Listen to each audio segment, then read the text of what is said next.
Hello everyone, welcome back. तो America के एक बेहद फेमस अखबार ने वॉल स्ट्रीट जर्नल, इसके फ्रंट पेज पर निर्मला सीतारमण जी के साथ साथ 10 लोगों के और फोटोज और नाम छपे हैं और उसके ऊपर वांटेड लिखा गया है प्लस मोदीज मैग्निट्स्की 11। और जो हेडलाइन छपी है वो कहती है meet the officials who make India an unsafe place to invest. यानी कि ये सारे जो ऑफिशियल्स हैं ये इंडिया को एक अनसेफ प्लेस बनाते हैं इन्वेस्टर्स के लिए, यानी कि इनकी वजह से इंडिया में कोई इन्वेस्ट करना नहीं चाहेगा।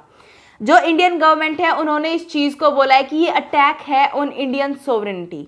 अब बहुत बड़े स्टेटमेंट्स हैं ये। इस पूरी न्यूज़ को डिटेल में डिस्कस करते हैं, पर उससे पहले प्लीज़ आप जो भी मेरे चैनल पर नए हैं और आपने सब्सक्राइब नहीं करा है अगर, so please take a moment to subscribe and like and share this video. Wall Street Journal का डायरेक्ट इस न्यूज़ से कोई लेना देना नहीं है। आप यहाँ देख भी पाएंगे पेड एडवर्टीजमेंट लिखा हुआ है, यानी कि इस न्यूज़पेपर को पे करा गया है ये सब पब्लिश करने के लिए। आप नीचे देखोगे किसने कराया पब्लिश, फ्रंटियर्स ऑफ फ्रीडम। अब आप सोचोगे सबसे पहले मैग्निट्स्की क्या है, दूसरी बात फ्रंटियर्स ऑफ फ्रीडम ने ऐसी बात क्यों बोली है इंडिया के लिए और क्यों वॉल स्ट्रीट जर्नल को पैसे दिए हैं कि वो ऐसी न्यूज़ को पब्लिश करे, ऐसे स्टेटमेंट को पब्लिश करें। सबसे पहले उन 11 ऑफिशियल्स की बात कर लेते हैं जिनके बारे में ये चीज लिखी गई है। सबसे पहले निर्मला सीतारमण जो हमारी फाइनेंस मिनिस्टर हैं, राकेश शशिभूषण जो चेयरमैन है एंट्रिक्स कॉरपोरेशन लिमिटेड के। अब यहाँ पे एंट्रिक्स आ गया, एंट्रिक्स मतलब हिंदी में जिसको अंतरिक्ष बोलते हैं। तुषार मेहता सॉलिसिटर जनरल है, जो हेमंत गुप्ता जज of supreme court of India, और रामा सुब्रमण्यम जो जज supreme court of India again, Chandrashekhar जो स्पेशल पीसी एक्ट जज है न्यू दिल्ली के, आशीष पारेख जो डीएसपी हैं सीबीआई में, then Sanjay Kumar Mishra director of enforcement, then R Rajesh जो असिस्टेंट डायरेक्टर ऑफ एनफोर्समेंट हैं, एन वेंकट रमन जो एडिशनल सॉलिसिटर जनरल हैं, और सादिक मोहम्मद जो डिप्टी डायरेक्टर हैं enforcement directorate of the ministry of finance. सबसे पहले इनकी बात करते हैं, ये हैं सर्गी मैग्निट्स्की। ये एक रशियन टैक्स एडवाइज़र थे हर्मिटाज कंपनी में।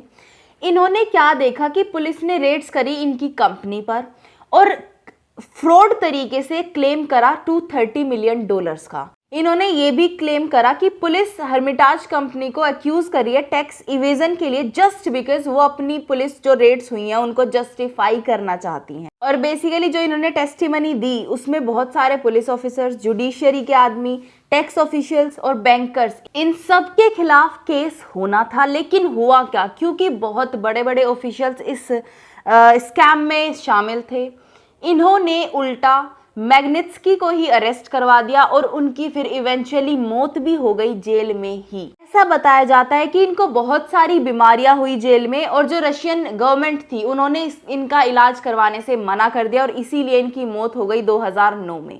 इस केस के बाद यूएस प्रेसिडेंट जो उस टाइम के थे बराक ओबामा, उन्होंने मैग्निट्स्की एक्ट को पारित करा और उन सब को बैन कर दिया यूएस में आने से जो भी इस केस में इन्वॉल्व थे, जो भी रेस्पॉन्सिबल थे फॉर मैग्निट्स्की डेथ, और उनकी जितनी भी प्रॉपर्टी थी इन यूएस से उसको भी जब्त कर लिया गया।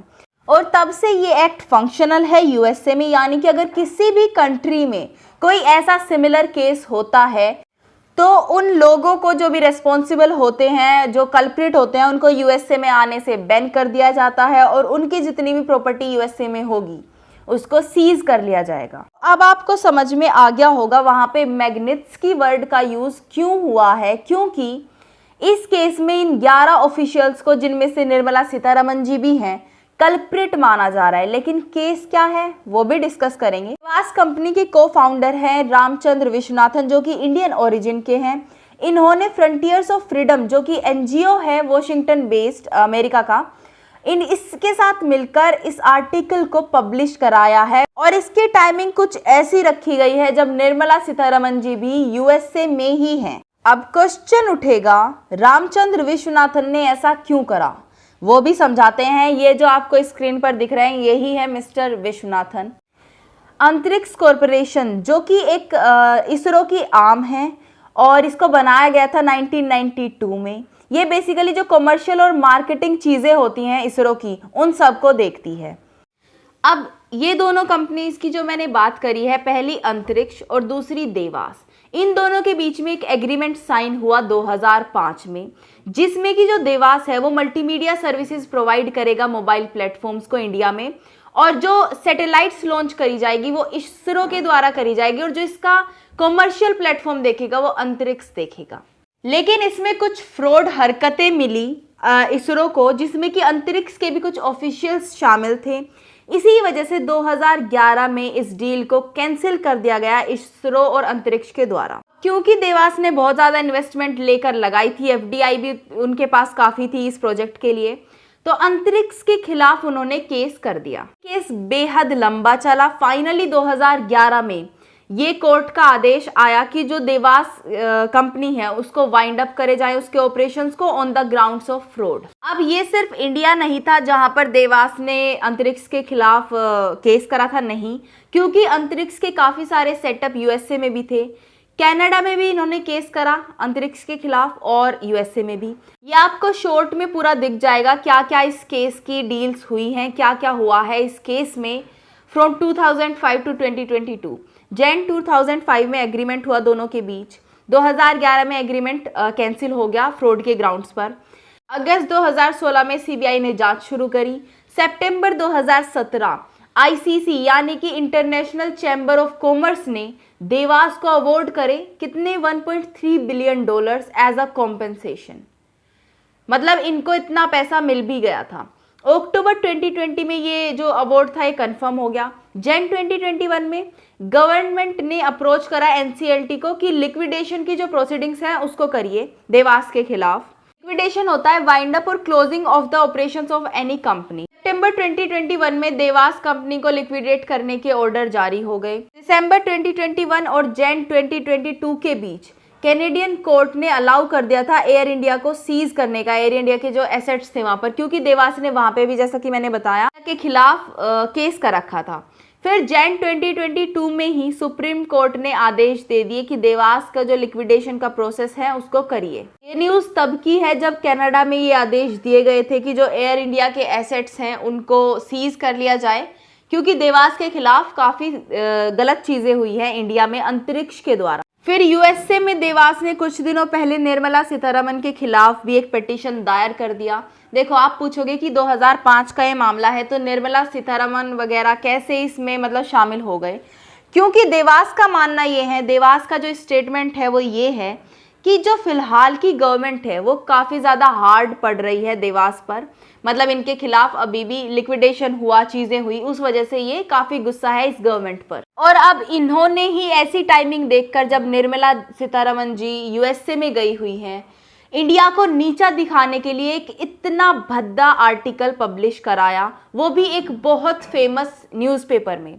जहां तक फ्रंटियर्स ऑफ फ्रीडम की बात है, वो सिर्फ एक एनजीओ है, उनको पैसे दिए गए हैं, इसीलिए उन्होंने जाकर वो आर्टिकल पब्लिश कराया है वॉल स्ट्रीट जर्नल में। और वॉल स्ट्रीट जर्नल ने भी सिर्फ पेड एडवर्टीजमेंट के लिए उस चीज़ को पब्लिश करा है। सबसे पहले ये वॉल स्ट्रीट जर्नल की इर्रेस्पॉन्सिबिलिटी दिखाता है, क्योंकि आप एक ऐसा आर्टिकल, वो भी एक ऐसी कंट्री के ऑफिशियल्स के लिए जिसको कि आपकी कंट्री एक अलाई बुलाती है। आपको पता है यूएसए ने जब अपनी नेशनल सिक्योरिटी स्ट्रेटेजी का डॉक्यूमेंट पास करा, उसमें इंडिया को अलाई बुलाया गया था। तो एक ऐसी कंट्री को जो कि पार्टनर है बहुत ही स्ट्रॉन्ग आपकी कंट्री का खुद की, उनके ऑफिशियल्स के खिलाफ, इवन उनके फाइनेंस मिनिस्टर के खिलाफ आप ऐसा एडवर्टीजमेंट पब्लिश कर रहे हो, सोचना चाहिए 100 बार।